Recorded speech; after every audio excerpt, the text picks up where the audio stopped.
KaraokeBooks. Wuthering Heights.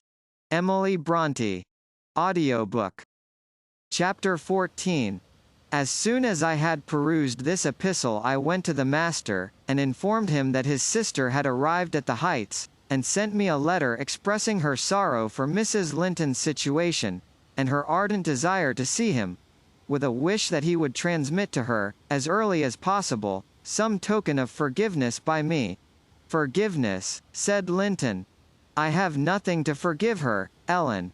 You may call at Wuthering Heights this afternoon, if you like, and say that I am not angry, but I'm sorry to have lost her, especially as I can never think she'll be happy.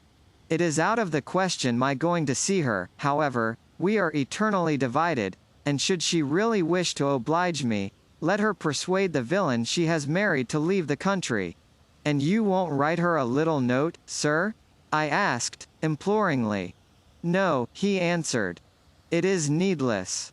My communication with Heathcliff's family shall be as sparing as his with mine. It shall not exist." Mr. Edgar's coldness depressed me exceedingly, and all the way from the Grange I puzzled my brains how to put more heart into what he said, when I repeated it, and how to soften his refusal of even a few lines to console Isabella. I dare say she had been on the watch for me since morning. I saw her looking through the lattice as I came up the garden causeway, and I nodded to her. But she drew back, as if afraid of being observed. I entered without knocking. There never was such a dreary, dismal scene as the formerly cheerful house presented. I must confess, that if I had been in the young lady's place, I would, at least, have swept the hearth, and wiped the tables with a duster. But she already partook of the pervading spirit of neglect which encompassed her. Her pretty face was wan and listless, her hair uncurled, some locks hanging lankly down, and some carelessly twisted round her head. Probably she had not touched her dress since yester evening. Hindley was not there. Mr. Heathcliff sat at a table, turning over some papers in his pocket-book, but he rose when I appeared, asked me how I did, quite friendly, and offered me a chair. He was the only thing there that seemed decent, and I thought he never looked better.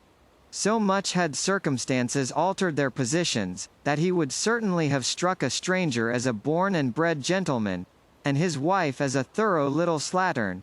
She came forward eagerly to greet me, and held out one hand to take the expected letter. I shook my head. She wouldn't understand the hint, but followed me to a sideboard, where I went to lay my bonnet, and importuned me in a whisper to give her directly what I had brought.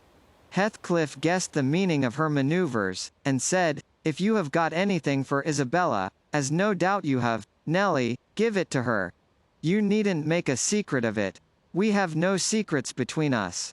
"Oh, I have nothing," I replied, thinking it best to speak the truth at once. "My master bid me tell his sister that she must not expect either a letter or a visit from him at present.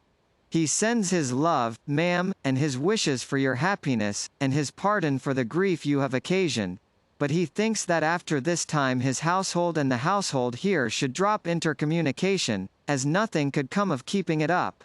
Mrs. Heathcliff's lip quivered slightly, and she returned to her seat in the window. Her husband took his stand on the hearthstone, near me, and began to put questions concerning Catherine. I told him as much as I thought proper of her illness, and he extorted from me, by cross-examination, most of the facts connected with its origin. I blamed her, as she deserved, for bringing it all on herself, and ended by hoping that he would follow Mr. Linton's example and avoid future interference with his family, for good or evil.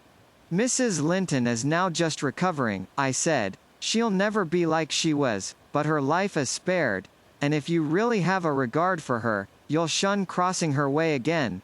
Nay, you'll move out of this country entirely, and that you may not regret it, I'll inform you Catherine Linton is as different now from your old friend Catherine Earnshaw, as that young lady is different from me. Her appearance has changed greatly, her character much more so, and the person who is compelled, of necessity, to be her companion, will only sustain his affection hereafter by the remembrance of what she once was, by common humanity, and a sense of duty. That is quite possible, remarked Heathcliff, forcing himself to seem calm. Quite possible that your master should have nothing but common humanity and a sense of duty to fall back upon. But do you imagine that I shall leave Catherine to his duty and humanity? And can you compare my feelings respecting Catherine to his? Before you leave this house, I must exact a promise from you that you'll get me an interview with her. Consent, or refuse, I will see her. What do you say? I say, Mr. Heathcliff, I replied, you must not. You never shall, through my means. Another encounter between you and the master would kill her altogether. With your aid that may be avoided, he continued, and should there be danger of such an event, should he be the cause of adding a single trouble more to her existence, why, I think I shall be justified in going to extremes. I wish you had sincerity enough to tell me whether Catherine would suffer greatly from his loss. The fear that she would restrains me. And there you see the distinction between our feelings. Had he been in my place, and I in his, though I hated him with a hatred that turned my life to gall, I never would have raised a hand against him. You may look incredulous, if you please. I never would have banished him from her society as long as she desired his. The moment her regard ceased, I would have torn his heart out, and drunk his blood. But, till then, if you don't believe me, you don't know me. Till then, I would have died by inches before I touched a single hair of his head. And yet, I interrupted, you have no scruples in completely ruining all hopes of her perfect restoration, by thrusting yourself into her remembrance now, when she has nearly forgotten you, and involving her in a new tumult of discord and distress. You suppose she has nearly forgotten me, he said. Oh, Nelly! You know she has not. You know as well as I do, that for every thought she spends on Linton she spends 1,000 on me. At a most miserable period of my life, I had a notion of the kind. It haunted me on my return to the neighborhood last summer, but only her own assurance could make me admit the horrible idea again. And then, Linton would be nothing, nor Hindley, nor all the dreams that ever I dreamt. 2 words would comprehend my future, death and hell. Existence, after losing her, would be hell. Yet I was a fool to fancy for a moment that she valued Edgar Linton's attachment more than mine. If he loved with all the powers of his puny being, he couldn't love as much in 80 years as I could in a day. And Catherine has a heart as deep as I have. The sea could be as readily contained in that horse trough as her whole affection be monopolized by him. Tush! He is scarcely a degree dearer to her than her dog, or her horse. It is not in him to be loved like me. How can she love in him what he has not? Catherine and Edgar are as fond of each other as any 2 people can be, cried Isabella, with sudden vivacity. No one has a right to talk in that manner, and I won't hear my brother depreciated in silence. Your brother is wondrous fond of you too, isn't he? Observed Heathcliff, scornfully. He turns you adrift on the world with surprising alacrity. He is not aware of what I suffer, she replied. I didn't tell him that. You have been telling him something, then. You have written, have you?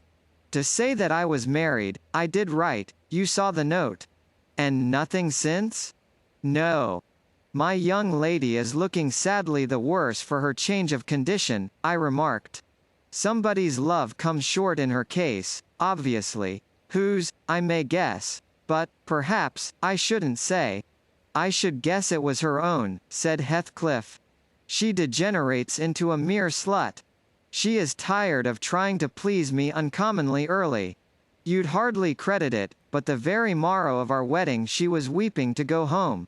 However, she'll suit this house so much the better for not being over nice, and I'll take care she does not disgrace me by rambling abroad. Well, sir, returned I hope you'll consider that Mrs. Heathcliff is accustomed to be looked after and waited on, and that she has been brought up like an only daughter, whom every one was ready to serve. You must let her have a maid to keep things tidy about her, and you must treat her kindly. Whatever be your notion of Mr. Edgar, you cannot doubt that she has a capacity for strong attachments, or she wouldn't have abandoned the elegancies, and comforts, and friends of her former home, to fix contentedly, in such a wilderness as this, with you. She abandoned them under a delusion, he answered, picturing in me a hero of romance, and expecting unlimited indulgences from my chivalrous devotion. I can hardly regard her in the light of a rational creature, so obstinately has she persisted in forming a fabulous notion of my character and acting on the false impressions she cherished. But, at last, I think she begins to know me. I don't perceive the silly smiles and grimaces that provoked me at first, and the senseless incapability of discerning that I was in earnest when I gave her my opinion of her infatuation and herself. It was a marvelous effort of perspicacity to discover that I did not love her. I believed, at one time, no lessons could teach her that. And yet it is poorly learnt, for this morning she announced, as a piece of appalling intelligence, that I had actually succeeded in making her hate me. A positive labor of Hercules, I assure you. If it be achieved, I have cause to return thanks. Can I trust your assertion, Isabella? Are you sure you hate me? If I let you alone for half a day, won't you come sighing and wheedling to me again? I dare say she would rather I had seemed all tenderness before you. It wounds her vanity to have the truth exposed. But I don't care who knows that the passion was wholly on one side, and I never told her a lie about it. She cannot accuse me of showing one bit of deceitful softness. The first thing she saw me do, on coming out of the Grange, was to hang up her little dog, and when she pleaded for it, the first words I uttered were a wish that I had the hanging of every being belonging to her, except one. Possibly she took that exception for herself. But no brutality disgusted her. I suppose she has an innate admiration of it, if only her precious person were secure from injury. Now, was it not the depth of absurdity, of genuine idiocy, for that pitiful, slavish, mean-minded brat to dream that I could love her? Tell your master, Nelly, that I never, in all my life, met with such an abject thing as she is. She even disgraces the name of Linton, and I've sometimes relented, from pure lack of invention, in my experiments on what she could endure, and still creep shamefully cringing back. But tell him, also, to set his fraternal and magisterial heart at ease, that I keep strictly within the limits of the law.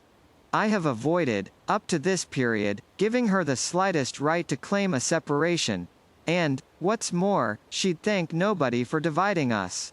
If she desired to go, she might. The nuisance of her presence outweighs the gratification to be derived from tormenting her. Mr. Heathcliff, said I, this is the talk of a madman. Your wife, most likely, is convinced you are mad, and, for that reason, she has borne with you hitherto. But now that you say she may go, she'll doubtless avail herself of the permission. You are not so bewitched, ma'am, are you, as to remain with him of your own accord? Take care, Ellen, answered Isabella, her eyes sparkling irefully. There was no misdoubting by their expression the full success of her partner's endeavors to make himself detested. Don't put faith in a single word he speaks. He's a lying fiend. A monster, and not a human being. I've been told I might leave him before, and I've made the attempt, but I dare not repeat it. Only, Ellen, promise you'll not mention a syllable of his infamous conversation to my brother or Catherine. Whatever he may pretend, he wishes to provoke Edgar to desperation. He says he has married me on purpose to obtain power over him, and he shan't obtain it, I'll die first. I just hope, I pray, that he may forget his diabolical prudence and kill me. The single pleasure I can imagine is to die, or to see him dead. There, that will do for the present, said Heathcliff. If you are called upon in a court of law, you'll remember her language, Nelly. And take a good look at that countenance. She's near the point which would suit me. No, you're not fit to be your own guardian, Isabella, now. And I, being your legal protector, must retain you in my custody, however distasteful the obligation may be. Go upstairs. I have something to say to Ellen Dean in private. That's not the way. Upstairs, I tell you. Why, this is the road upstairs, child. He seized, and thrust her from the room, and returned muttering, I have no pity. I have no pity. The more the worms writhe, the more I yearn to crush out their entrails. It is a moral teething, and I grind with greater energy in proportion to the increase of pain. Do you understand what the word pity means? I said, hastening to resume my bonnet. Did you ever feel a touch of it in your life? Put that down, he interrupted, perceiving my intention to depart. You are not going yet. Come here now, Nellie. I must either persuade or compel you to aid me in fulfilling my determination to see Catherine, and that without delay. I swear that I meditate no harm. I don't desire to cause any disturbance, or to exasperate or insult Mr. Linton. I only wish to hear from herself how she is, and why she has been ill, and to ask if anything that I could do would be of use to her. Last night I was in the Grange garden 6 hours, and I'll return there tonight, and every night I'll haunt the place, and every day, till I find an opportunity of entering. If Edgar Linton meets me, I shall not hesitate to knock him down, and give him enough to ensure his quiescence while I stay. If his servants oppose me, I shall threaten them off with these pistols. But wouldn't it be better to prevent my coming in contact with them, or their master? And you could do it so easily. I'd warn you when I came, and then you might let me in unobserved, as soon as she was alone, and watch till I departed, your conscience quite calm. You would be hindering mischief. I protested against playing that treacherous part in my employer's house, and, besides, I urged the cruelty and selfishness of his destroying Mrs. Linton's tranquility for his satisfaction. The commonest occurrence startles her painfully, I said. She's all nerves, and she couldn't bear the surprise, I'm positive. Don't persist, sir. Or else I shall be obliged to inform my master of your designs, and he'll take measures to secure his house and its inmates from any such unwarrantable intrusions. In that case I'll take measures to secure you, woman, exclaimed Heathcliff. You shall not leave Wuthering Heights till tomorrow morning. It is a foolish story to assert that Catherine could not bear to see me, and as to surprising her, I don't desire it. You must prepare her. Ask her if I may come. You say she never mentions my name, and that I am never mentioned to her. To whom should she mention me if I am a forbidden topic in the house? She thinks you are all spies for her husband. Oh, I've no doubt she's in hell among you. I guess by her silence, as much as anything, what she feels. You say she is often restless, and anxious-looking. Is that a proof of tranquility? You talk of her mind being unsettled. How the devil could it be otherwise in her frightful isolation? And that insipid, paltry creature attending her from duty and humanity. From pity and charity. He might as well plant an oak in a flower pot, and expect it to thrive, as imagine he can restore her to vigor in the soil of his shallow cares. Let us settle it at once. Will you stay here, and am I to fight my way to Catherine over Linton and his footman? Or will you be my friend, as you have been hitherto, and do what I request? Decide. Because there is no reason for my lingering another minute, if you persist in your stubborn ill nature. Well, Mr. Lockwood, I argued and complained, and flatly refused him 50 times, but in the long run he forced me to an agreement. I engaged to carry a letter from him to my mistress, and should she consent, I promised to let him have intelligence of Linton's next absence from home, when he might come, and get in as he was able. I wouldn't be there, and my fellow servants should be equally out of the way. Was it right or wrong? I fear it was wrong, though expedient. I thought I prevented another explosion by my compliance, and I thought, too, it might create a favorable crisis in Catherine's mental illness. And then I remembered Mr. Edgar's stern rebuke of my carrying tales, and I tried to smooth away all disquietude on the subject, by affirming, with frequent iteration, that betrayal of trust, if it merited so harsh an appellation, should be the last. Notwithstanding, my journey homeward was sadder than my journey thither, and many misgivings I had, ere I could prevail on myself to put the missive into Mrs. Linton's hand. But here is Kenneth. I'll go down, and tell him how much better you are. My history is dree, as we say, and will serve to while away another morning. Dree, and dreary.